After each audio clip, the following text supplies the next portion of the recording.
mes amis, écoutez, aujourd'hui j'aimerais vous parler de compromis, mais avant cela, je voulais vous dire que en tant qu'observateur de la politique française, je constate que vous vivez maintenant 2 semaines de démocratie. C'est extraordinaire. J'aurais voulu que vous ayez 5 ans comme ça, mais non.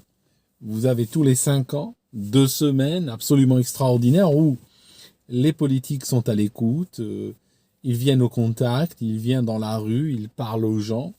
Il y a même Darmanin qui a souhaité sur Twitter joyeuse Pâques aux chrétiens, c'est extraordinaire. Il y a, il y a cette, ils sont même en train d'appeler aux valeurs de la République, par exemple, valeurs qui sont bafouées le reste de l'année. Le reste de l'année, on éborgne les gens. Le reste de l'année, on est poursuivi pour violences sexuelles sur des femmes et autres. Le reste de l'année, on fait du détournement de fonds, on vend le pays, on vend sa souveraineté en petits morceaux à des copains, des entreprises, tout ça. Ça, c'est le reste de l'année. Mais pendant 15 jours, on se rappelle que ce peuple existe. Il est là, ils sont là. Et on n'a pas envie de les emmerder, on a envie de leur parler affectueusement pendant ces 15 jours-là. Mais après, une fois que cette, cette drôle de période est finie, ben on reviendra aux choses sérieuses. D'accord ? Ça, c'est un point que je voulais signaler quand même parce que c'est très drôle. Et vu de l'extérieur, on a l'impression, quand on regarde la France pendant ces 15 jours, tous les 5 ans, on a l'impression que c'est même pas le même pays. C'est même pas le pays duquel on parle d'habitude. Ok. Autre chose, j'ai remarqué. Et ça c'est malheureux par contre. J'ai remarqué une escalade dans la violence politique. Ça veut dire qu'il y a une violence verbale extrêmement... il y a une escalade par rapport à avant. Ça veut dire que si je compare comment les uns parlent aux autres, comment par exemple des gens qui voteraient, je ne sais pas moi, qui voteraient Marine Le Pen, parlent de gens qui voteraient Mélenchon ou de gens qui voteraient Macron, je pense qu'aujourd'hui cette violence verbale ne grandit personne. Si les autres, chacun voit midi à sa porte, si les autres n'adhèrent pas à ton projet politique, ou à ta vision, il faut te demander pourquoi. Est-ce que ta vision, ton projet ont des défauts? Est-ce que peut-être tu as mal vendu ton projet, tu as mal communiqué dessus, et peut-être aussi que tu l'as mal exemplifié. Ça veut dire que si tu utilises toi-même de la violence verbale envers les gens qui n'adhèrent pas en apparence à ton projet, est-ce que réellement ça va honorer ton projet? Est-ce que réellement tu vas les séduire? Est-ce que de cette manière-là, ils vont se dire, tiens, ce projet-là, j'aimerais peut-être regarder encore une fois, peut-être qu'il y a quelque chose dedans qui m'intéresse. Vous comprenez? Et je suis très inquiet par rapport à cela parce que la violence verbale, pour des raisons politiques, a escaladé, elle s'est aggravée de manière très particulière ces derniers temps, et j'ai peur que ça ne débouche sur de la violence physique motivée purement par des différents politiques. Et ceci ne va grandir personne. J'accuse l'État à la base. Pourquoi j'accuse l'État? Parce que l'État, tout simplement, durant ces 2 dernières années, a imposé un champ sémantique extrêmement détestable. Les mots qui ont été utilisés pour certaines parties de la population, la discrimination, la ségrégation complètement décomplexée qui a été utilisée. Des gens ont été traités, j'ai pas envie de reprendre les mots qui fâchent, mais on a vu des gens complètement déshumanisés. Et donc, ceci a créé une sorte de substrat, a créé un environnement où de plus en plus de gens se permettent de traiter les autres de tous les noms pour des différents purement politiques. Donc ça, c'était important, je pense, pour signaler parce qu'on le ressent très bien depuis l'extérieur. Autre chose, je voulais vous parler de ce qu'on appelle le compromis. Notre vie, et ça c'est pas seulement dans la politique, notre vie est faite de compromis, c'est-à-dire que on a envie peut-être d'aller en voyage quelque part, on a envie d'obtenir une augmentation de salaire, d'acheter une voiture, de louer une maison, ou d'acheter une maison, ou autre en fait. Quoi qu'on veuille faire dans la vie, on réalise que il y a notre volonté, il y a la volonté des autres, et quelque part il faut que nous trouvions un compromis. Je vous montre un exemple. Ça, c'est ma situation idéale. Ça, c'est ce que je veux. Dans l'idéal, j'aimerais ça. Ça, c'est n'importe quoi. Tu peux le traduire dans n'importe quelle situation de la vie. Le problème, c'est que ma volonté, ça représente ma volonté à moi. Sauf que ma volonté à moi, que j'exprime dans mon fort intérieur, elle sera limitée par la volonté des autres. Forcément. Par exemple, je veux louer cet endroit pour 1000 euros, sauf que le proprio, il veut 1400. Ah, il veut 1400. Moi, je veux 1000. Lui, il veut 1400. Deux volontés qui s'opposent. J'aimerais acheter cette voiture. Je lui ai offert 10 000 euros. Il veut 12 000. Il ne veut pas décoller de 12 000. Ma volonté contre la sienne. Je vais partir en vacances quelque part. J'adore cet endroit. J'ai envie de le visiter. Surtout ce mois-ci.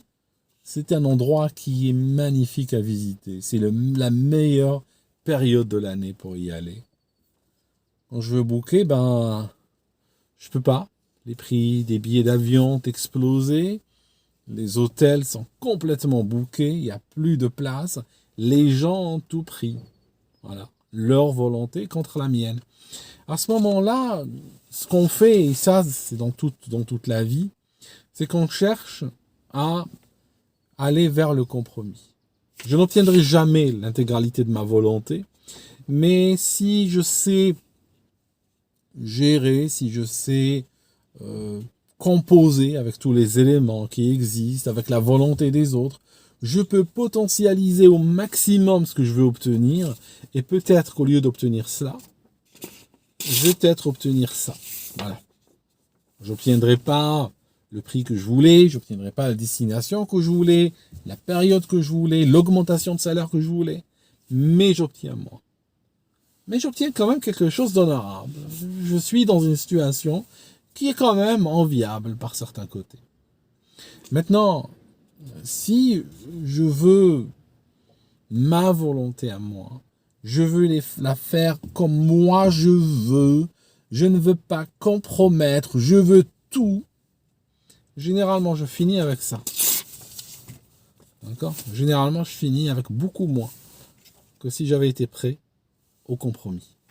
Donc, généralement, les gens qui refusent toute forme de compromis, généralement, font passer la situation, d'accord ? Font passer la situation de ça à ça. Okay ? Donc, ils vont dégrader le potentiel qui existait au départ. Sur le plan politique, c'est pareil. Il y a des gens, ils se disent, oui, la France de 1970, c'était parfaite. La France d'il y a 50 ans, c'est la France de mes rêves. D'accord. Mais nous ne sommes pas dans la France d'il y a 50 ans. Nous sommes dans la France d'aujourd'hui. En 2022. Elle est différente de la France d'il y a 50 ans. Je vais te dire un truc. Avant de revenir à ce sujet du compromis. La France, il y a 50 ans, elle était extraordinaire, sauf qu'elle portait en elle, c'est peut-être pas tout le monde qui va comprendre, elle portait en elle les graines de sa propre destruction. Crois-le ou pas. C'est-à-dire, si tu prends la France comme ça par une baguette magique, si tu arrives à recréer aujourd'hui la France de il y a 50 ans, tu avanceras fast forward 50 ans en avant, donc tu partiras de 2022 et tu partiras en 2072 et tu verras que cette France-là ressemble à celle d'aujourd'hui. Tu vois ce que je veux dire ? C'est ça. Autant elle était peut-être extraordinaire par certains aspects, autant elle portait déjà en elle la maladie qui a fait qu'elle est devenue ce qu'elle est aujourd'hui. Okay. Ça, c'est le premier problème avec ceux qui veulent revenir en arrière. Tu peux même revenir à l'Empire romain si tu veux. C'est ce qui va se passer avec l'Empire romain. Il va éclater. En fait, tout simplement, c'est comme ça, en fait. C'est qu'il portait en soi les graines de sa propre fin. D'ailleurs, la preuve, quand tu regardes l'histoire, il a fini par éclater. Okay ? C'est comme ça. Maintenant, si on regarde sur le plan politique, ça, c'est ton idéal. Ça, c'est la France de 1970, à laquelle tu aimerais revenir. Et je parle à des gens qui vont se reconnaître, qui posent sans arrêt dans les commentaires, avec des plans abracadabrants, mais qui n'ont aucun sens, qui n'ont aucune prise sur la réalité. Donc, On se dit, en 2017, on avait déjà eu cette conversation, une conversation similaire. Est-ce que tu es prêt au compromis? Et si tu es prêt au compromis, tu pourras peut-être obtenir ça. Okay, tu pourras peut-être obtenir ça. Tu es prêt au compromis? Tu prends la France 2022, tu regarderas demain. Rappelez-vous, la publicité, il y avait une pub de Gainsbourg, je ne sais plus pour quelle marque de pellicule photographique. Prenez en photo, comme ça, sous tous les angles. Après, il disait, la gueule que vous avez maintenant, vous la regretterez dans 10 ans. C'est exactement ça. La France de 2022, si vous ne faites rien, d'accord, autant cette France vous semble par certains aspects détestable, comme celle de 2017 ou de 2012 ou autre, vous semblez détestable, si vous ne faites rien, vous la regretterez dans 10 ans. D'accord? Donc, avec du compromis, on peut peut-être obtenir ça. Il y a des gens qui disent non, moi je veux pas de compromis. Moi je supporte pas, par exemple, que le vote ethnique puisse jouer le rôle d'arbitre dans mon pays. Je suis triste que c'est comme ça. Ben moi aussi je suis triste. Voilà, on est triste. Hein, tristesse c'est un sentiment. Mais si on laisse les sentiments de côté, la colère, la tristesse, la frustration, tout ça, on laisse de côté parce que c'est des sentiments qui sont exprimés à l'intérieur de toi, qui vont rien changer à la réalité. D'accord? C'est bien. On a tous des sentiments, tout ça, sauf que quand on parle de choses sérieuses, par exemple un problème civilisationnel ici, les sentiments, il faut peut-être les laisser de côté. Okay? Les résistants, par exemple, quand il y a eu des guerres, où il y a eu de grands moments de difficulté dans l'histoire, la longue marche de l'humanité, que ce soit en France ou ailleurs, les résistants, en général, n'étaient pas connus pour être des sentimentaux. Pourquoi? Parce qu'ils ne pouvaient pas se le permettre. La gravité de ce qu'ils avaient entre les mains, la gravité de l'enjeu, ne leur permettait pas de vivre au niveau du sentiment. Parce que quand tu vis au niveau du sentiment, tu ne seras pas efficace, tu seras ton propre ennemi, en fait. Alors, tu as déjà un ennemi face à toi, tu n'as pas besoin d'un autre, tu n'as pas besoin de tes sentiments qui sont encore un ennemi. Donc, ton idéal, on peut compromettre. Voilà, ça c'est le compromis. Est-ce que tu es prêt à compromettre? Non, moi je veux pas compromettre. Moi je veux que tout cela, j'ai pas envie de vivre avec eux, je veux qu'on les expulse, et je veux qu'on les vire, et puis qu'on soit entre nous, qu'on revienne aux années 70, et puis que, voilà, on règle nos problèmes. D'accord? Tu es passé de ça à ça. Ça veut dire que tu fais partie du problème en réalité. Ça veut dire que tu fais partie, t'as beau ne pas voter Macron, mais tu es en train réellement de favoriser ce genre de système. Parce que tu fais partie de l'équation. Vous regardez par exemple Marine Le Pen, ou la dernière vidéo, j'étais extrêmement remonté contre elle et son officine. C'est exactement cela. Dernière élection, les 2 tours, si je me rappelle bien, elle avait lancé l'histoire du halal dans les cantines. Ok? Tu ne veux pas laisser tomber le halal dans les cantines? Est-ce que tu veux vraiment laisser tomber le halal dans les cantines? C'est quoi l'enjeu? Laisser tomber le halal dans les cantines. L'enjeu, c'est exactement ce que j'expliquais. Hein. L'enjeu, c'est ça. Hein. C'est ce que j'expliquais, l'enjeu. Ce que tu veux, t'aimerais bien qu'il n'y ait pas de halal dans les cantines. Hein. T'aimerais bien. Hein. Ok, c'est bien. Moi aussi, j'aimerais bien. Ok. Mais si tu oublies, tu fermes les yeux sur le halal dans les cantines, les gens voteront pour toi. Alors peut-être qu'il y aura toujours du halal dans les cantines, mais tu obtiendras ça. Hein, au lieu de ça, tu obtiendras ça. D'accord? Non, moi j'arrive en plein campagne présidentielle, non. Je veux pas qu'il y ait de halal dans les cantines. Macron qui passe. D'accord? C'est fini, t'as rien. T'as strictement rien. En fait, même pas ça. D'accord? T'as rien. Cette fois-ci, pareil. On sait aujourd'hui qu'en France, le vote, pas seulement musulman, le vote musulman, mais aussi le vote gauchiste, le vote de gens qui ont une sensibilité par rapport à ce qu'est la France d'aujourd'hui. Il y a des gens qui y tiennent. Il y a des gens qui tiennent à une France qui est diverse, qui donne leur place à toutes les communautés, qui respecte les différences communautaires et tout ça. C'est une sensibilité qui existe. C'est peut-être pas la tienne, mais elle existe. Hein. Et c'est une volonté qui va s'opposer à ta volonté. Alors, c'est quelque chose, tu es obligé de jouer avec ces cartes, en fait. Voilà. Je vois des commentaires, justement, de personnes, et en particulier dans le camp de droite, qui ne sont dans aucune logique de réaliste, en fait. Il n'y a pas de réalisme. L'autre jour, un zémouriste, oui, on veut expulser les délinquants, et puis on veut expulser aussi certains binationaux. Ok. Un binational, c'est national. Donc tu veux expulser certains Français. Tu ouvres la boîte de Pandore. Alors après, tu expulseras, je sais pas, tu expulseras peut-être les non-vaccinés, tu expulseras qui? Les Noirs, les Arabes. À quel moment, hein? Tu vas lui donner tu vas définir en fait ce qu'est la francité pour toi, hein, ce qu'est être français, tu vas le définir. Et après, quand quelqu'un n'entrera pas dans ce cadre, tu voudras l'expulser. Hein, aujourd'hui, ça peut être, je sais pas moi, tu lui donnes du saucisson pinard, tiens, parce que beaucoup aiment bien définir la France.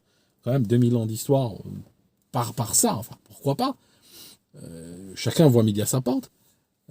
Il veut le définir avec ça. Bon, tiens, je te donne du saucisson, du pinard, vas-y, mange, bois, je regarde. Ok. Tu apprécies? Attends, il faut voir. Attends, il n'apprécie pas là, il se force. Ok, non, il n'est pas français, lui. D'accord? Il faut arrêter les délires. D'accord? Vous êtes dans des délires. Vous êtes restés longtemps au soleil. Et malheureusement, ce genre de départ ne va nulle part. Regardez, prenez Zemmour, par exemple. Un cas type. Pourquoi un cas type? Parce que lui, on en parlera dans 10 ans. Hein, je suis objectif. Parce que, tout simplement, le gars, il faisait partie de ces gars dont la présidentielle était à la portée. C'est pas quelqu'un qui venait de loin, c'est pas Taubira. Il a été 18% dans les sondages. Je veux dire, c'est énorme. Le mec, s'il avait pris juste un programme de compromis, genre par exemple, vous savez quoi? Je veux prendre des mesures conservatoires. Par exemple, renforcer la protection des frontières, appliquer les lois existantes. Vous savez quoi? Je promets que pendant 5 ans, il n'y aura même pas une nouvelle loi sur l'immigration, par exemple. Je vais appliquer à la lettre les lois existantes, par exemple. Donner plus de moyens à ceux qui veulent appliquer ces lois. D'accord? Interdire, genre les associations Soros, par exemple. Hein, beaucoup de pays interdisent ce genre d'associations financées par l'étranger. Hein, on ne sait pas quelles sont leurs allégeances et on sait qu'elles jouent souvent un rôle néfaste. Les interdire. Par exemple, du raisonnable, en fait. Purement du raisonnable. Non, moi je veux la rémigration, moi. D'accord, ok, d'accord, bah tu veux la rémigration, ok. Fais-la avec 7%, d'accord? Fais-la. Tu passes de 18 à 7, hein, tu es tout seul, tu l'as fait dans ton salon, tu l'as fait devant ta télé, la remigration, voilà, tu l'as fait dans ton immeuble, tu t'agites tout seul. Comprenez? Et cette mécanique est implacable, mes amis. C'est une mécanique qui absolument ne fait pas de prisonniers, en fait. Soit vous comprenez qu'à un moment donné, il faut aller vers une politique réaliste, basée sur la donne qu'il y a sur le terrain aujourd'hui, pas en 1970, et vous travaillez avec les forces existantes, que vous aimez ou pas, on ne vous demande pas d'aimer. Aimer, c'est un sentiment, donc on s'en fiche des sentiments, on l'a dit, on reste en dehors des sentiments. Et puis vous vous dites, voilà, voilà ce que je peux faire, hein, je vais essayer de faire quelque chose. Regardez, au Royaume-Uni, par exemple, ils ont eu des migrants qui débarquaient par barque. Bon, ils les accueillaient. Et ils n'avaient pas le choix. Ils n'ont pas lancé des campagnes de ouf, hein, n'est-ce pas? Il n'y a pas eu d'escalade verbale, il n'y a pas eu de déshumanisation, il n'y a pas eu de... Tout s'est fait dans la dignité. Pourtant, ils ont travaillé. Là, aujourd'hui, ils viennent de négocier avec le Rwanda, dire, écoutez, ils ont payé le Rwanda. Je crois un contrat de l'ordre de 120 millions. Si un migrant arrive sur les plages britanniques, centre d'accueil, avion, Rwanda. Ils vont les envoyer au Rwanda. Dire, ok, on comprend, on a des obligations sur l'échelle internationale. On ne peut pas dire, oui, moi je m'en fiche, j'ai pas d'obligation, allez crever chez vous, etc. Vous venez d'un pays en guerre, moi, cassez-vous, je veux rien savoir. Bon, ça, c'est le genre de discussion de loser. C'est le genre d'attitude de quelqu'un qui n'a aucun sens politique. C'est la discussion de quelqu'un qui va finir avec des millions de migrants, parce que tout simplement, c'est des attitudes qui ne correspondent à aucune réalité. C'est juste l'expression d'une volonté. C'est un âge mental de 3 ans. J'exprime ma volonté, mais au fond, finalement, il n'y a rien derrière. Hein. Je ne vais pas être sur une position réaliste, non. Les Britanniques, c'est bon, voilà. On le sait, on a des obligations. Il y a des gens qui viennent de pays en guerre. On ne peut pas les renvoyer vers des pays en guerre. On n'a pas de possibilité de le faire. On est obligé de respecter nos obligations humanitaires vis-à-vis de ces gens, qu'on l'aime ou pas. Et donc, ce qu'on va faire, c'est tout simplement On a négocié avec le Rwanda. Quand ils seront là, on va les emmener au Rwanda, où ils pourront vivre tranquillement. Personne ne va les déranger, les agresser, les attaquer. Leur vie sera sauve. Donc c'est ce qu'ils voulaient à la base. Puis voilà. Donc si quelqu'un venait dans une logique d'utiliser l'asile comme voie d'immigration, il ne pourra pas. Parce que c'est une voie qui va le ramener au Rwanda. Okay. Celui-là sera désavantagé. Mais par contre, ceux qui voulaient juste une protection humanitaire, ben, ils vont l'obtenir. Simplement, ils vont l'obtenir ailleurs, pas ici, c'est tout. Vous comprenez? Voilà, une solution pragmatique, réaliste, qui marche. Personne n'a flippé. Ça a flippé personne. Bon, il y a deux, trois qui ont gueulé, qui ont critiqué et tout ça, mais bon, finalement, c'est passé comme une lettre à la poste. Okay. Alors que s'ils avaient dit, ceux qui viennent, même de pays en guerre, on les renvoie chez eux, on s'en fiche, on les rémigre, je sais pas, ben voilà, ça aurait été une levée de bouclier telle qu'il serait arrivé à rien du tout. D'accord. Donc c'est ça, il faut s'inscrire dans l'action. S'inscrire dans l'action, et toujours en se disant, voilà, ça je peux, ça je ne peux pas, ça j'aurais voulu, mais bon. Et c'est toute la vie qui est comme ça, en fait. Ça j'aurais voulu faire, mais bon, de manière réaliste, j'ai aucune chance de le faire. C'est trop loin, ça. Oublie. Voilà, c'est tout. C'est simple. D'accord. On a, je vois des gens, on a un pays comme la France, par exemple. Il y a des gens qui sont sans papier, qui sont délinquants, parfois même fichés S. Il y a du temps de flics et tout qui leur est dédié pour les surveiller. J'ai lu qu'il fallait 3 flics pour surveiller un fichier S. Donc je veux dire, si on en arrive à en sortir un du territoire, on pourrait libérer 3 flics qui pourraient faire autre chose. Non, c'est quelque chose qu'on n'arrive même pas à faire aujourd'hui. Et on a quoi? On a par exemple des hémorroïdes qui arrivent, oui, moi je veux la rémigration et expulser certains nationaux. Ok. Tu n'arrives même pas à expulser un fichier S. Hein, tu n'arrives même pas à expulser un fichier S sans papier. Le mec n'a même pas un papier. Il est fichier S. Il y a un danger public. Et celui-là, on n'arrive pas à l'expulser. Tu vois où est notre limite, hein? On est là à notre limite, d'accord? Notre limite est au ras du sol. Même ça, on n'arrive pas à faire. Même ça, c'est pas possible. C'est trop loin. Toi, ton idée, c'est je vais expulser des nationaux. Waouh. Je vais expulser des nationaux. C'est de l'hystérie. C'est de l'hystérie. Tu comprends? Et le fait de dire ça, tu deviens le complice. Même si tu n'as pas l'impression de l'être, tu l'es finalement quand tu mesures. Tu deviens le complice des fichiers S, tout simplement. Parce que tu aurais pris une attitude raisonnable, basée sur une réflexion, basée sur une approche réaliste aux choses, tu aurais peut-être pu faire passer ton candidat. Ton candidat aurait pu passer. Et ce candidat-là, il aurait probablement pu, justement, mettre en place un plan d'action raisonnable, équilibré, balancé, légal, ce que tu veux, qui aurait fait que, par exemple, on aurait expulsé des fichiers S. Sans papier, fichiers S. Ou étrangers, fichiers S. C'est normal, par exemple, même pour quelqu'un qui est étranger, il a même une carte de séjour, supposons qu'il soit en règle, mais que soudainement il commence à développer une attitude de radicalisme, commence à fréquenter des radicaux, puis de l'opinion ou du consensus de professionnel de la sécurité. Cette personne est quand même un danger public. Cette personne, si quelqu'un un jour lui met un marché entre les mains, elle risque de céder, elle risque de dire oui. Et c'est quelqu'un qu'on peut potentiellement voir dans des événements, au centre d'événements dramatiques. À ce moment-là, il n'y a personne qui t'en voudra de dire, écoute, on révoque ta carte de séjour d'étudiant, de travail ou autre, et puis bon, tu vas rentrer chez toi.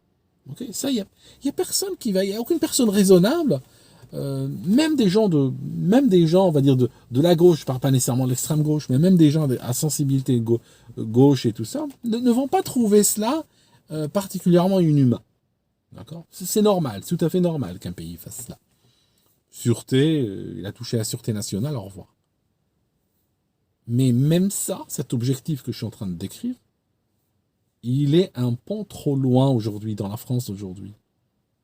D'accord? Donc, ça aurait pu être, je pense, un point de compromis. Ça aurait pu être un point de dire, écoutez, c'est ce que je veux, moi. Moi, je ne veux pas aller plus loin, moi. Je ne veux pas aller vers mes compatriotes et les expulser et les déclarer pas assez français ou autre. Non, non. Si un de mes compatriotes, il a, je sais pas moi, il a un casier judiciaire ou où il commet des crimes, etc., il y a la loi, hein, on le fout en prison, on n'a qu'à appliquer la loi existante, c'est tout.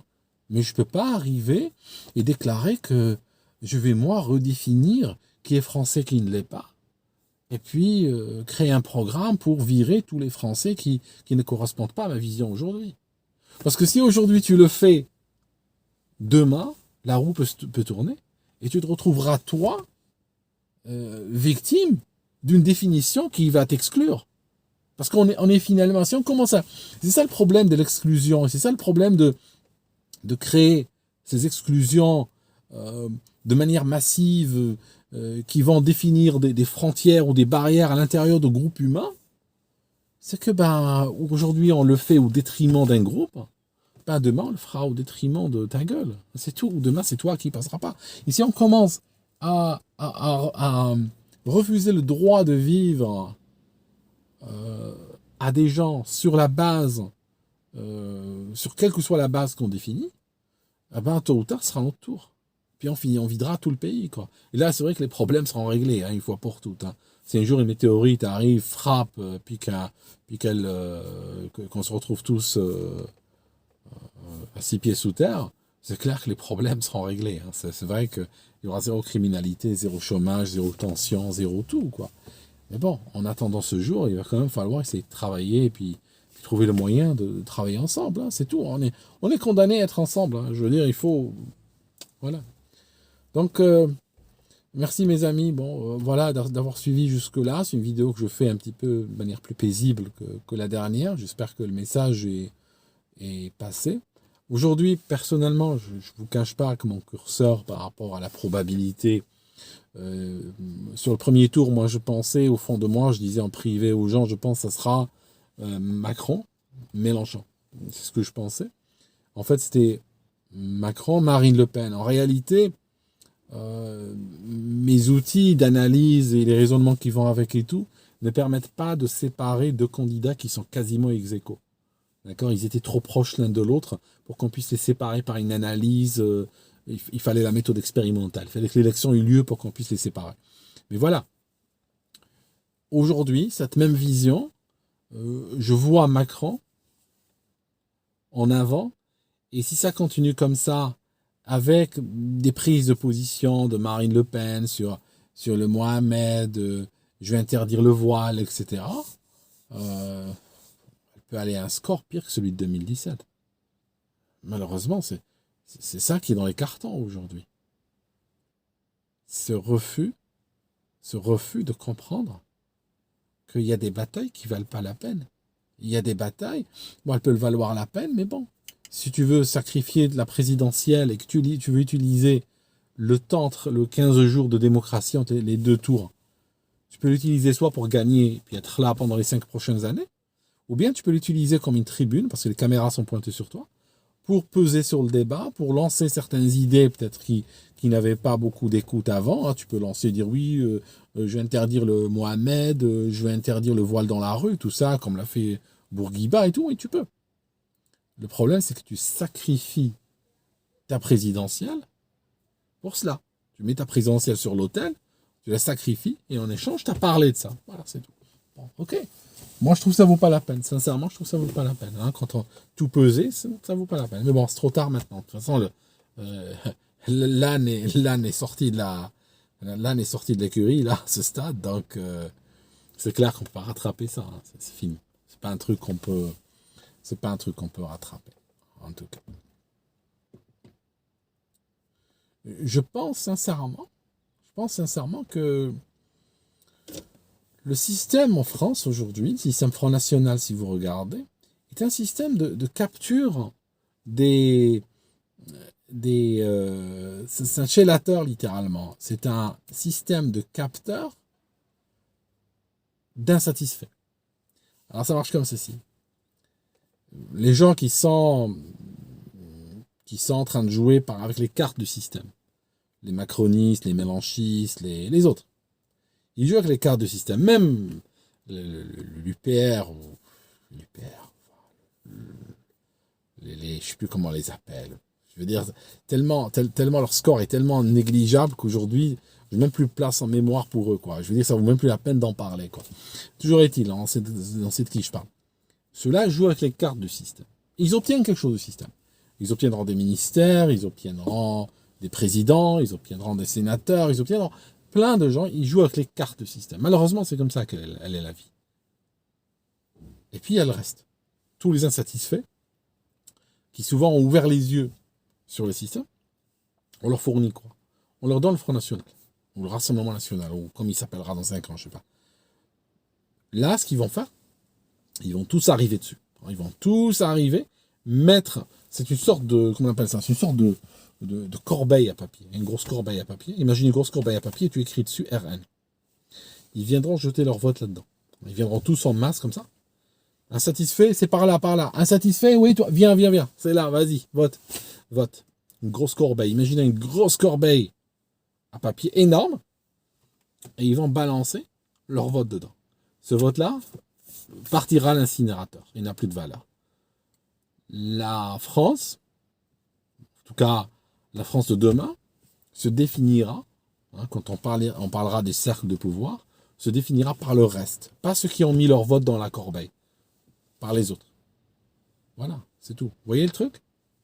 C'est aussi simple que ça. Si tu comprends que ces attitudes de non-compromis, que cette obsession à vouloir toujours avoir des idées folles sans prise sur la réalité t'amène directement à jeter ton vote dans la corbeille et t'exclura de la décision qui va venir, t'exclura toi de la France qui va venir, si tu comprends pas ça, tu finiras par le comprendre à tes dépens. Ça finira par rentrer, mais à un moment, ça ne te servira à rien.